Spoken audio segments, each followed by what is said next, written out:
So I think I don't need to do anything else. I think if I am not so wrong, if I am wrong, well, I cannot do anything about it. But if I am not wrong, I don't really need to do anything else aside from what I already did. So let me test. Do we have audio? Is it working? Is it functional? Do we have the possibility of hearing myself? Can I think that we're going to too much noise? Anyways, um, um, um, eh, mm, mm, ah, eh, wow, transition. There it is. Welcome, welcome everybody. We're once again reunited here. all on a beautiful night where we decide to, you know, do something. let's say, let's say like that. We decide to do something.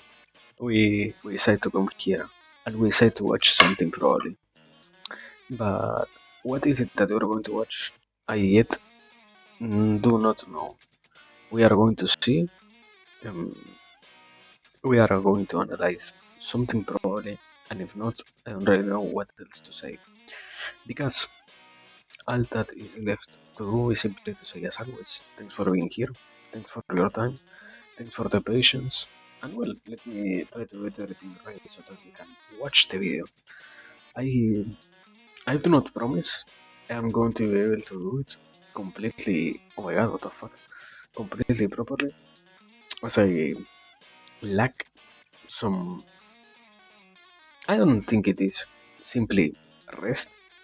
It is more like proper sleep, you know? But yeah, I do not really care.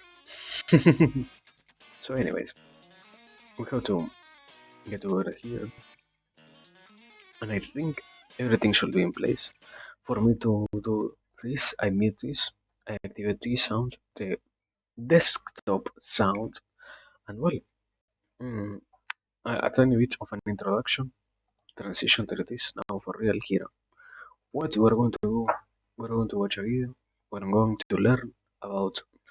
Today, I think the topic was learning itself. So yeah, we're going to see what is there to extract from this lesson. And yeah, no, nothing really much more to add. So please play, uh, unless I am forgetting about something. I think I am not. So yeah, anyways, play. Learning. Okay. Wait.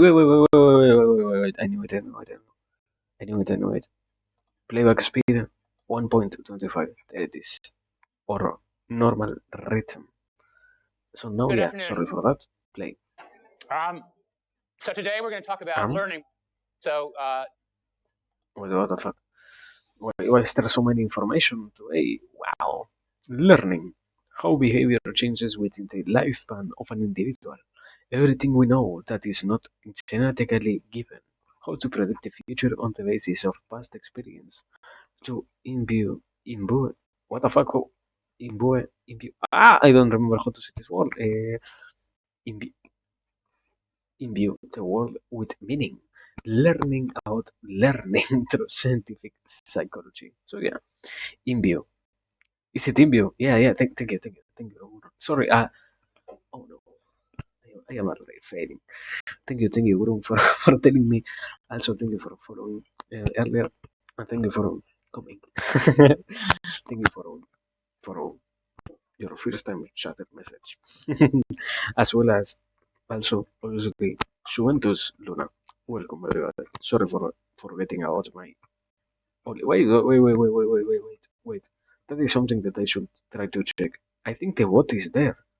I think I think the chatbot is dead or something like that because he didn't send the message on the chat. I just noticed. Anyways, what can you do now that you couldn't do as an infant? the what? The commands bot. The what is it? The machine, the programmed machine that is made to respond when. Yeah. There it is. It is fucking there. Yeah. It is there. Probably it is crashing or something like that. Today is what? Today is Thursday. No, what? It is more like a Friday, so it is understandable. Maybe it is being overwhelmed or something like that. I don't know. But anyways, we don't really need the bot right now. So, anyways, continue with this. Very simply. We didn't change the scene. I did so, Oh, no? that's a good one. Language. That's pretty good, right? I mean, anything else that you couldn't do? Yeah. Yeah, we don't actually know what the internal mental life of an infant like, but it doesn't seem like they remember many very specific things about their lives. You do. But it's a lot more, you know a ton of stuff, a lot of facts, right? Things about the world, the values you hold about your family, your culture, the country or countries you've grown up in. You just know a ton compared to an infant.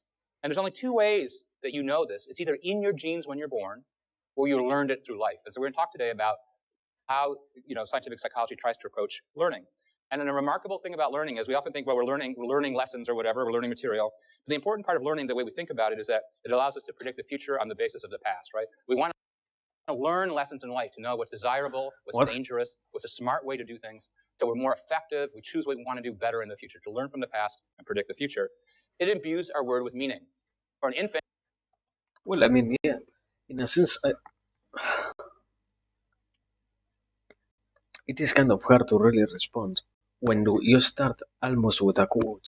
But yes, the act itself of learning should be based on the idea, as it is said here, of trying to obtain new tools for the sake of developing even further concepts, not simply for the desire of having them, but rather for the necessity that it represents to have an even deeper understanding of whatever it is that mm, appears as something that can be learned. Let's say when we forget that learning should be focused or should be necessarily mentioned as something that tries to give the individuals the possibility of having an easier time, it is that in that same moment we also discover the problem that is to find in ourselves the what is it the contrarian desire of not even trying to learn anymore. But in reality, what learning most of the time should try to represent or should try to strive to be inside of our heads, the concept itself of learning is, as it said here, a tool or something that we do for the sake of having an even easier time in life, let's say. But yeah, continue, please. not much means much, right? They just look around. Who knows what anything means? Words, gestures, facial expressions. There's not much meaning of the world out there. For you, the world is full of meaning. History, social interactions, everything that you're thinking about. So how do we acquire the meanings of things in the world that matter to us? Well, I mean, something kind of obvious is not for the average person, or rather, not for everybody. It is that uh, things, because you are of a certain age, are more or less meaningful.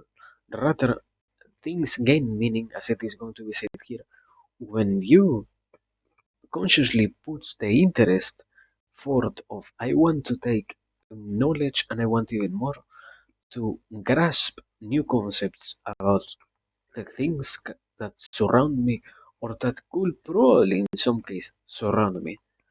It isn't that by simply existing you acquire knowledge. If you were not interested in trying to deepen your connections with any possible reality that exists by itself, let's say, as something possibly full of interactions or not interactions, of things to interact with for you, you might never realize that it is needed to be like that. But rather, on the opposite end, if you were rather to see, to observe, and even more, to feel like it is necessary to develop your senses and to develop the different knowledges that you have around the world as tools to navigate around it on a more swifter path, let's say, you will then, in that moment, notice that it is necessary. It isn't that you will simply, as it said before, by simply existing, you will learn anything at all, And it's also had or an by simply interesting kind of existing more. a give and take with how we learn about learning in scientific psychology, and sort of historically. I'll just touch a tiny bit on that. And we'll talk about three aspects of learning today: classical conditioning, operant conditioning, and then various ways in which there are limits to conditioning. Thank you, Tyler. Okay, wait, text. Ivan Pavlov, 1849-1936, Nobel Prize for Reflexes on Digestion. Food in mouth provokes specific salivation to prepare for digestion. Salivation reflexes. But professor, there's a revolution going on with shooting in the streets. What difference does it make when you have work to do In the laboratory, next time there's a revolution, get up earlier. Gut esophagus so food could not go to stomach. Place food in dog's mouth, stomach secreted plenty of gastric juice, site of food or site of feeder, psychic secretions of conditioned reflexes. Sorry, it is basically the experiment that dogs can be taught how to salivate at the mere sight, or no, I think the final stage was at the mere act of hearing a bell. So let's start, with one of the most famous figures in all of conditioning or learning, Ivan Pavlov, who actually won a Nobel Prize not for his studies of learning, but for his groundbreaking studies for the reflexes of digestion. He worked out a lot of the fundamentals of how in mammals your stomach breaks down food, and then how food in the mouth provokes specific salivation that begins the process by which food is decomposed and then digested in your stomach. The fundamentals of really how we live, right? Eat to live. And he was very interested in salivation reflexes. What is it that drives that first bit of breaking down food in your mouth with saliva? And Pavlov was a pretty intense researcher, as you might be used to at MIT. There's a famous story where a graduate student came somewhat late to the lab and said, "But professor, there's a revolution going on with shooting in the streets." This was in Russia. And he said, "What difference does it make when you've got work to do in the laboratory? Next time there's a revolution, get up earlier." Okay, so anyway, not an easygoing supervisor. And he would do experiments, a little rough in dogs, like cut the esophagus, the path by which food goes from the mouth to the stomach, to understand the role of the esophagus. And he found that even in those animals, when he placed food in the dog's mouth, he expected, as a fundamental biologist studying how digestion works, that nothing would happen.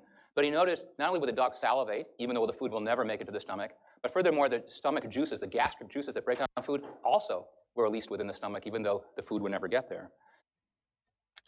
I mean, in a more complex analysis, wait, is it going to be And then mentioned he got here or interested in not? how it is that these things are. No. Okay. As a more complex analysis reveals the possible ways in which the whole digestive system interacts with itself is most of the time it is necessary for it to prepare in advance for the different conditions that are going to affect the stomach.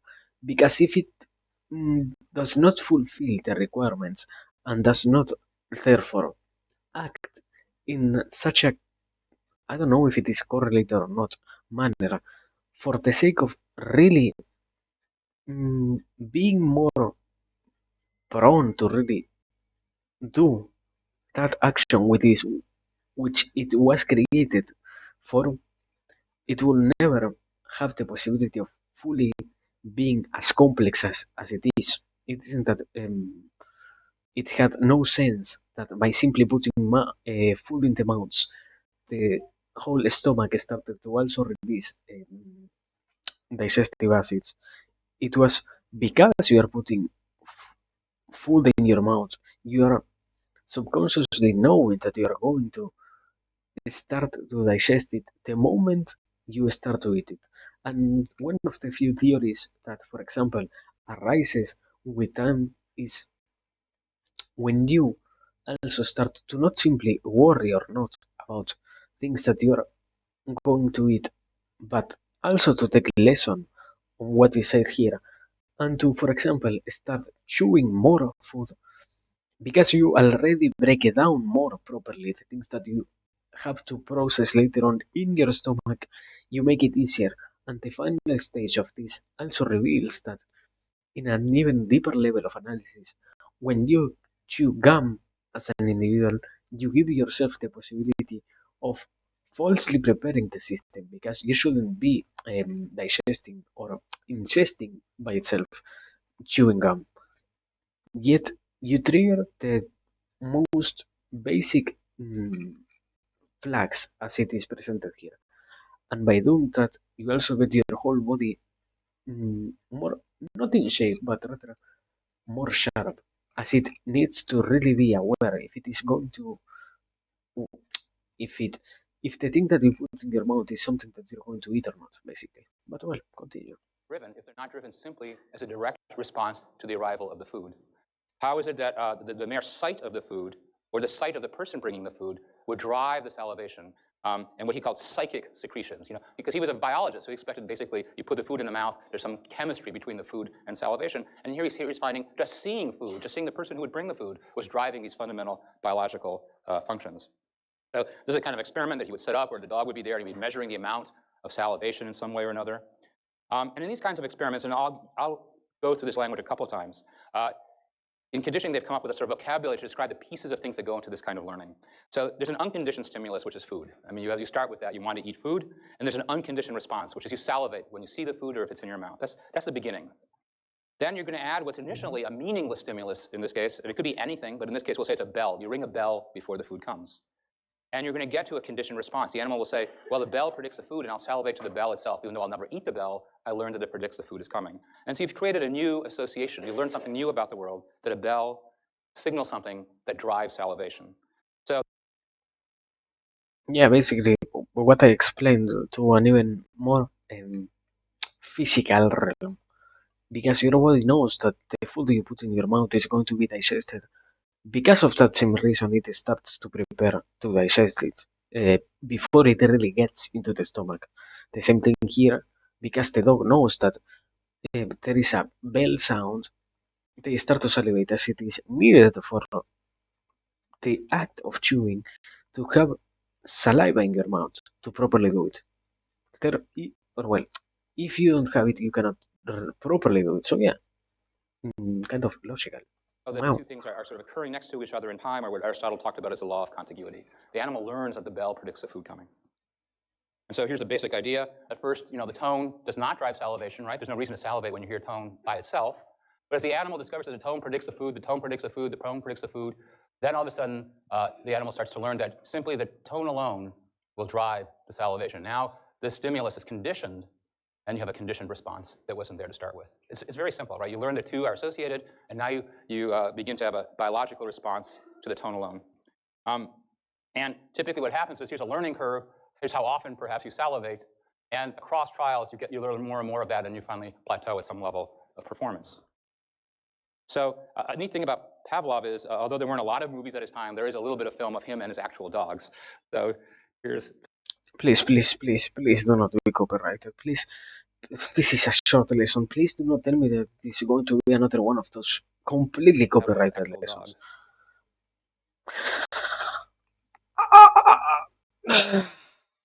Okay. Anyways, no. I'm not going to watch that shit. Thank you.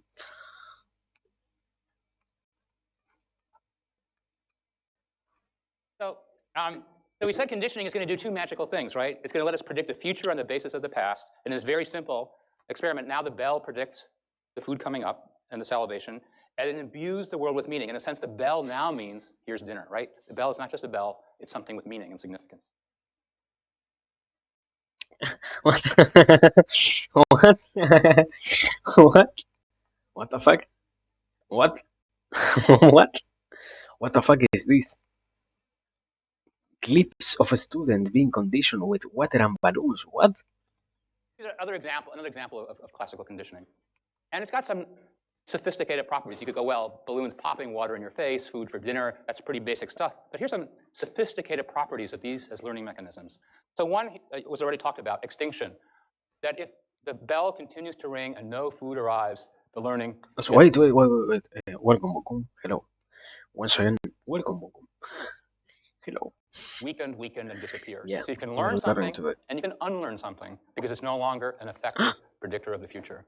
Generalization is kind of cute also. So imagine the frequency of the stimulus is this, just the specific frequency of the tone. Well, if the tone is a little bit different, a little bit different, you might still think food is coming, right? So it's not that you learn the precise thing. You'll still respond if it's a pretty similar tone. And as the tone gets more and more different, your response gets weaker and weaker, right? That's smart generalization. I stay pretty close to the tone, I go for it. I get further away, not so sure, okay? It's not all or none. It's reasonably graded and sensitive to the specifics of the situation. Well, I mean, isn't it kind of implied that the things that you learn function in a certain way are like that because you understand them to the degree to which you know only those things can reproduce the effects that you already accustomed yourself to? It wouldn't simply be that any single bell that is rang on any place, no matter where you are, if you are a dog, will mean that you need to, or that you get now out of nowhere to eat something. It is the bell that is carried by your owner, and even more probably the bell that specifically they ring every single occasion that represents it or that anticipates the food coming. Not every single bell in the world, and even less every single time that any single bell rings, you are going to get something to it. It is more complex than simply yeah or no. Maybe you will get lucky or not. I don't know. There's also one fascinating thing, which is here you acquire a conditioned response, it's extinguished because you're only hearing the bell and there's no more food coming. But when you come back in, and you'll often have a kind of preserved recovery function of that CS. It's like it's lurking in you somewhere, okay? It's like I have a mental note, that this bell might mean food, okay? Even though it was extinguished, it's still a pretty interesting stimulus. So you'd have some easily spontaneous recovery of these kinds of learned conditioning. It can also be sophisticated in other ways, and let me give you a couple of examples. Well, I mean, wasn't it said here? Uh, I think it cannot be directly translated into anything, but you could try to apply not this this idea here, what is shown here on the graph, that maybe if we were to take an approach in which we let the whole knowledge that we accumulate peak, let's say, and as instantaneously as it starts to drop, take a rest, probably voluntarily, the possibility of once again going back, and in this case, it is simply what was said is there is an stimulus, the stimulus starts to be changed, you rest a little bit, and when you go back, the stimulus gets changed once again. If we were to do kind of something different, the stimulus or yeah, the stimulus starts to exist and you accustom yourself to it. It starts to somehow change. But as soon as it starts to change, you decide to rest, and after resting, it goes back to what it was. The reinforcing will once again peak. It isn't that simply. You let things be, but rather that you toy around with the concepts that you already know for the sake of reaching an even higher state. Not simply, well, I might know or I might not know anything at all. Therefore, if I might be accustomed to something, I might pay attention to it. And if I might find myself not knowing something, I might not even try to deal on it. Rather, the necessity or the curiosity should be what drives anybody to deepen what they do not know. Because what might lie behind the unknown could be more useful than what is already known. Let's say. So yeah, continue. It can also be sophisticated in other ways, and let me give you a couple of examples. You can learn to discriminate between two things. We've only talked about one thing so far, bell, food. But what if you have a black patch, for example, that predicts food coming, and a gray one that predicts it's not coming? You can distinguish between those two. You can get second-order conditioning. Let me show you that. The dog learns that the bell predicts food. Now there's no food presented for a while, but there's a black patch presented that you see presented with the tone. Because you know the tone predicts food, the animal figures, well, maybe this is a pretty good hint that food is coming, and after a while it begins to salivate to this one, even though it was never directly paired with the food itself, right? So it's learning that, it's a transitive inference that it's making. If the bell predicts it and the square goes with the bell, at some point I'll start salivating for the square because that sounds like a pretty good candidate for predicting the future. So that's pretty sophisticated too. You don't even have food in this part, but it's even more sophisticated than that. So look at these two things, and you can think about, I'm going to let you think about this for a moment. Here are two groups of animals, or it could be people, would work just the same way. So here's the conditioned stimulus and the unconditioned stimulus. For example, the bell and the food, the bell and the food, the bell and the food. One group only gets bell food kinds of pairings. The other group gets the same pairings, but in between they'll have a random food reward, two random bells, random food, random bell. Now the pairings are identical. That's what's shown in orange. This group will learn better and faster, more strongly than this group, even though they've had the identical number of pairings. Why will this group learn more slowly? Why will even though they have an identical number of times they got the tone and the food, yeah? Well, there's a distinction between. It's an idea that there's an extinction between. I think that's a good idea. So that's a very good answer. Extinction between, because when you get this CS alone, you're fighting the learning. But it's telling you the system is smart, right? And because what it's kind of doing is saying, look, CS alone, not always a reliable predictor. So I'll learn it, but I'm not going to believe it so strongly, right? It's basically because you're sticking extinction in between those, right? You're also having some trials with the food that aren't predicted either, right? So it's like the animal or you are learning. It is okay. Something that kind of gets left behind is the concept, because this has to do more, or it is better explained in the Skinner box analogy. When things are randomly generated to the degree to which sometimes you do not know if you are going to get successful or not, because you want a reward, and because even if you do not directly want it, the more primal being that we have inside of ourselves, interested in understanding properly the world, because of those both things, you will strive even more for an even deeper understanding of these realities.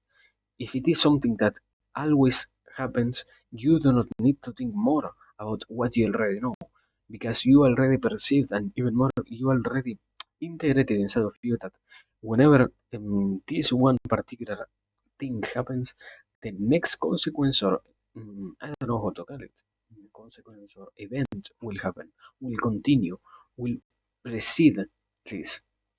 If it wasn't like that, or because it isn't like that, and rather because it has a possibility of somehow sometimes not being stable, in those occasions you learn to pay more attention in the probability of things not only not going in the way in which you want the most, but also in the minimal possibility of also things going bad, because you never know that somehow might, yeah, things might go wrong.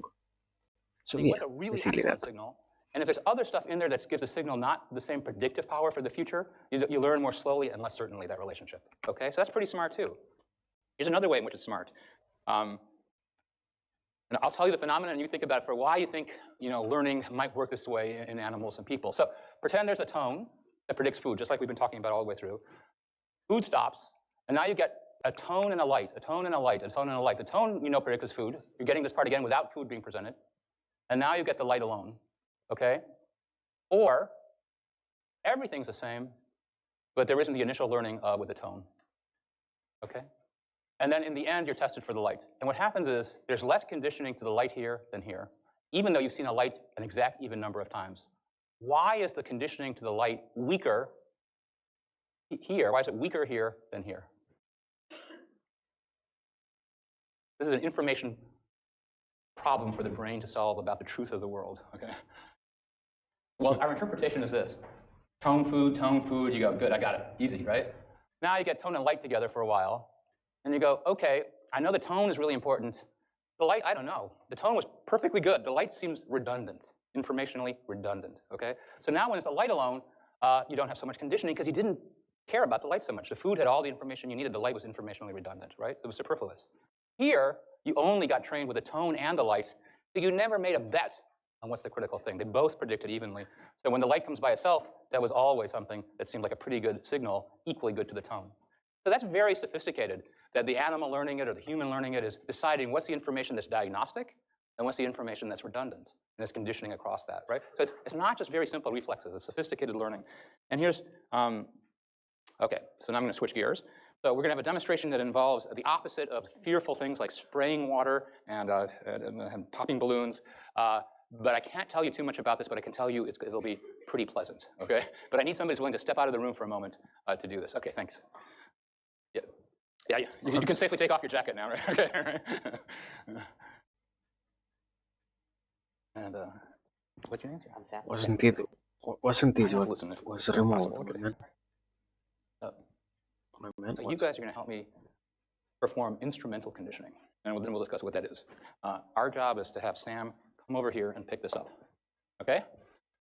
Your job is as Sam comes in, for every action he takes, a step this way, you played this game as a kid, or an arm going in the right direction, applaud if he's doing something that gets him closer to the goal of picking up the brain, and withhold your applause if he's doing something that's taking him away from that. Is that okay?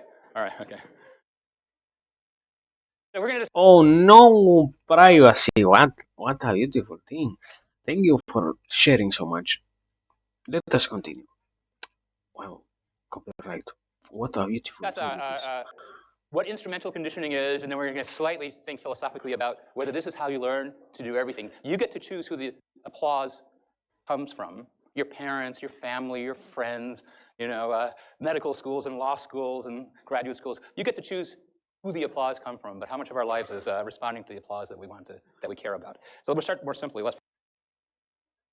I mean, not only happens that we can sometimes try to choose where it comes from if it is something that we could do, because in some occasions we get inputs fed to us without us really desiring to get them, let's say.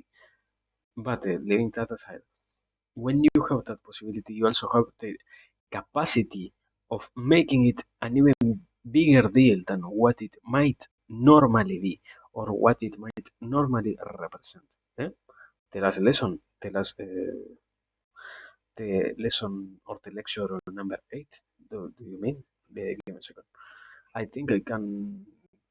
Give me a second. I can pull. I can pull up the link, but I need to search for it. Uh, Why did I open my my my history? No, I didn't want to do that. Let me. Ping, ping, ping. Wait, you mean the last stream or the last lesson as in what, man? Just in case to be on the same page. The last thing that was taught on this particular what lecture, what lesson? Just in case, I'm also watching you the link. So, anyways, I think the bot is dead, probably. So I cannot really. Okay, copiar, copiar, copiar, copiar, copiar. Here, pin. This is probably if we are on the same page. This is what you're looking for. If we are on the same page. If I did not understand your sentence, then I cannot really tell you anything. But like lesson as in what we're looking right now. Please, student Bancom, explain yourself more because I do not understand you. But yes, just in case. That is also obviously something that I forgot to do it, and just now I noticed the link for this stream. Stream? What for this video? There it is. Pin, pin. There it is. Now let me hide this because it is lagging my whole phone. What the hell is this? There it is. Amazing. So well, as I was saying, as I was trying to say so far, uh, I think yeah, the main idea is obviously when your environment kind of not directly rules you or guides you to do something, but simply promotes in you an interest in acting in any certain way. In those occasions, it is that you can properly see which things are also not simply born as something good out of your own experience, but even more based on a whole interest in living in a society. Because of that, you can also see and notice when is it that things have also worked for others. Because on the grand scheme of existence, let's say, one of the main parts is we want not only to be good ourselves, but also we want to find tools that can help others to keep living. That is why, for example, if you are applauded for a good action, you will do it more than if you were to be mm, neglected for a bad one. philosophically. Let's think about this. The examples we talked so far in classical conditioning all build on what feels like a basic reflex, salivating for food, flinching for water, right? Okay. So if we ask somebody like, why do you work hard? There's not going to be a very good explanation in terms of those initial reflexes, right? Okay, you're not flinching, you're not looking for food or water. And yet much of our life is involved in endeavors that we learn where there's no primary reflex that we can see in the story. And so operant or instrumental conditioning, those two words are interchangeable, is the way that psychologists have tried to understand those forms of learning. And it began. Oh my god, how much text is here? Instrumental slash operant conditioning. Operate as instruments to produce desired effect. E.L. Thorndike, 1898. Puzzle box. Cat had to unlatch door by pulling latch. Trial and error. Fewer errors over time. Where is US? US what? Um, Consequence of response. Law of effect. Consequence of a response determines whether it is strengthened or weakened. Reward strengthened, no reward weakened, and punishment very weakened. Yeah, basically what Something you like said. this, and this is from Thorndike. He put a cat into a puzzle box. I'll show you what the Thorndike. Thor- is box this looks like, or a sketch Thorndike? of it. The cat had to unlatch a door by pulling a latch. So here's cat's in a box like this. Get out, which cat wants to get out. He or she has to push this, which will push the latch. Now, that's not obvious to a cat, right? Wouldn't be necessarily obvious to a person, but definitely not obvious to a cat. And the animal learned it by trial and error, sort of like Sam did, right? And where is the unconditioned stimulus? There's no salivation or any reward like that. So Thorndike proposed that people and animals learn things by the consequence of their response. And the law of effects is the consequence of a response determines whether it is strengthened or weakened. You can be rewarded, that will strengthen a response. You can have no reward, that will weaken it. You can be punished, that will greatly weaken a response. So here's the cat. Here's an example of an. Well, I mean, probably what is going to be said later on is why it concerns to a psychologist this particular idea is because not only you see it on animals or in other species, even more, it exists in ourselves. Because when you do not realize that you are punishing others for behaviors that in some occasions you might even want to see reproduce over long spans of time, it is in those moments that you realize that you are committing an error.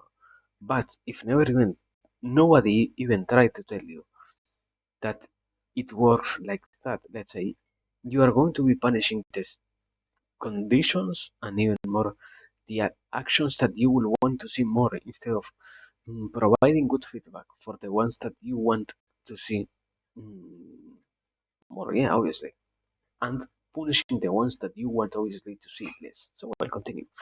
At first, it takes a long time for the cat to get out of there as it tries different things.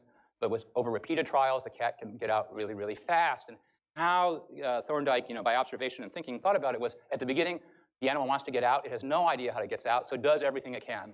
It scratches at the bars, it pushes at the ceilings, it digs at the floor, it howls, and in some moment it presses a lever. And that's good, right? Okay. So here's different things that the animal starts with thinking might be good ideas, but because it discovers with repeated efforts, repeated trials, that pressing the lever works, these get weakened, this gets strengthened, so the consequence of a response determines whether it is strengthened or weakened. And now there's no salivating or reflex or anything like that. You can learn then almost anything. So this was picked up a lot in the US, which is John Watson's a famous name. You'll see a kind of a haunting film of him performing this kinds of stuff with infants in a kind of a way that we would never allow ethically now. It's not horrible. Oh yeah, the one who traumatized But a it's not kid. pretty bad. Okay. But it's a famous thing, and you'll just get a feeling of the power of this. Behaviorism, that if you study behavior, instead of going in, for things like unobservable thoughts, you would just do observable actions, and you wouldn't make inferences about the mind that you can't measure. You make a stimulus, you measure the response, and that's it. No fundamental differences between animals and humans, and you make laws that describe the relationships between stimuli and the environment, and physical behaviors that you can observe or responses out in the world that an organism has. But I mean, going back to the question that I keep asking when we talk about experiments and such, wouldn't it be kind of necessary to perform these kind of things for the sake of later on also finding the solutions for these problems? Like, let's say we create a scenario in which we harm somebody consciously and we know that we are harming them. What if after doing it we also consciously create an scenario in which we can solve this problem, because only facing the problems that appear in front of us doesn't really solve our life, let's say. It is also solving the problems that might appear and might come at us, that we realize and we learn how important it is to be prepared in the face of uncertain adversity, let's say. So, yeah, I don't know, continue. So I'll come back to this a little bit, but one of the ways he wanted to show that anybody can learn anything, because right now, don't forget, the way we set this up, anybody can learn anything. You can applaud anything, right? So that makes, and you could teach anybody anything by this perspective. And he wanted to show that he could teach an infant who initially, whose name was Little Albert, that was his cover name. Nobody actually knows his real name or what happened to him. And now, well, nothing horrible happened to him as far as we know. And now you would never do an experiment like this. Now, this, I'm if not you have going this to in your show notes, the video. this is a long version of movies taken of this actual sort of experiment that we wouldn't do now. And I'll show you a short version in a couple minutes, where he got an infant to become afraid of a rabbit that the infant previously was not afraid of. And then the other huge name in this is B.F. Skinner, who worked at Harvard. Oh. Yeah, finally, Consequence of a response, Skinner again, box. creates the responses that we make in the world. In his sense, response is not just the laboratory one, but things we do in the world with each other and to each other. And so the classical conditioning, the CS elicits the CR, the conditioned stimulus, the bell elicits the conditioned response, salivation, but an instrumental conditioned CRs are emitted. And you can do really anything that's in the range of what an organism can do. And then he could show kind of impressively how you might imagine a chain of these things would lead to complex behaviors. So he would teach pigeons and other animals to, first to click to get a pellet, then where to click it, then to where to face before you click it. And he would just keep adding little pieces, shape the pieces up from the first step to the second step until you got pretty complex behaviors. Okay, so now I'm going to show you a slightly longer clip that has in it these kinds of experiments in Little Albert. It's kind of cool because in the sense that we can actually see films of these sort of historical things, which often we don't get to do in various science fields. Why is it? It isn't copyrighted, my brother. That experiment was like from 1940s or something like that. It isn't copyrighted. Do not be lying to me. Wait, I'm muted. So let's talk about that just for one moment. So we can talk about primary reinforcers like food, thirst, or pain, things that go with life, right? Pain, not being injured, food, and thirst. We can talk about secondary reinforcers that we know a lot about. Money, attention of other people, praise from other people, admissions to places you want to be admitted to, promotions when you want to get them. There can be positive or negative rewards. And I'm going to talk about one thing, but just for a moment, the behaviorist said anybody can learn anything, right? We'll come back to that. So that's been a big debate, whether anything can be equally learned with any other thing. And the other thing that's striking is, B.F. Skinner particularly said that we have an illusion of free will. That all we are learning these things. We might as well get over our illusion of free will. Scientifically, it's very hard for even the best scientific psychologists to tell you whether free will exists or not. That's not something that's easy for us to begin to imagine how to measure. But these kinds of learning things are very impressive in many ways, and we'll talk about some of that. Okay, so let me talk to you about one way in which, for example. Okay, no. I enjoy learning, but I am too sleepy. I can't do this anymore. I, I, I just noticed that this is like the third or second time that I close my eyes and I almost fall asleep. So yeah, I can do this. Today it won against me, this fucking sleepiness. So yeah, I will have to end it here. I I guess we'll have to retake from a little bit further back. But yeah, I cannot do it. Not today particularly. But well, I guess at the very least we tried to go for something. At the very, very, very, very least. So yeah, we will try to not fail next time. Ah man, what a kind of sad thing it is to lack enough energy to keep existing on this world. But well, anyways, as always, people, thanks for being here. Sorry, particularly today, because I really didn't want to be so dried out of energy, but I mean, life is rough. So yeah, we're going to see. We're going to see how we manage to not be sleepy for the next occasion. But well, mm, probably something that I will start to say. I will start to invoke into reality almost is next week we're going to go back into the more schedule everything. So yeah, now for real, as always, thanks. And well, I think we need to try and raise somebody, because I think it is kind of not myself bad, but we have the possibility of doing it. Therefore, we might have an interest in doing it instead of simply disappearing into the void. So, um, what if we take a break? What if we decide to not wait? Yeah, there it is. I need to have this music. What if we decide to live and entertain ourselves? So yeah, we're going to, as I said before, raid who, where, Chromo, who is just chatting.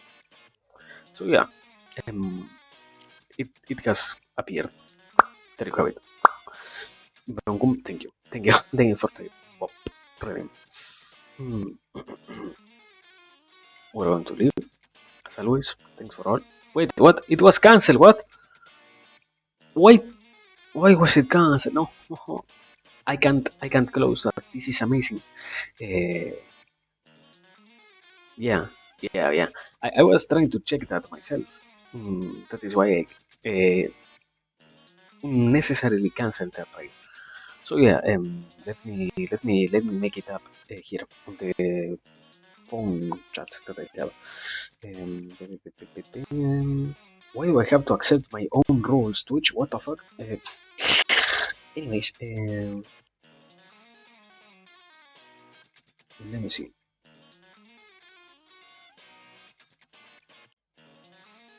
I don't have a potato emoji on my phone. I think, or if I have, there it is. I have it. Well, so fine. There it is. Thanks. Sorry for taking so long, and as always. Anyways, thanks for being here. Thanks for your patience. Thanks for remember to stay safe. Remember to stay hydrated. And yes, we have to leave. We have to take a break. But whenever the next opportunity arises, we are going to get back. And whenever the next chance appears, we are going to get back here to learn something. Now we need to rest more than anything else. So yeah, sorry for not going longer. But this cannot go anymore. Goodbye, people. Thanks for all. And yeah, raid. Well, there it is. Beep, beep, beep, beep, beep.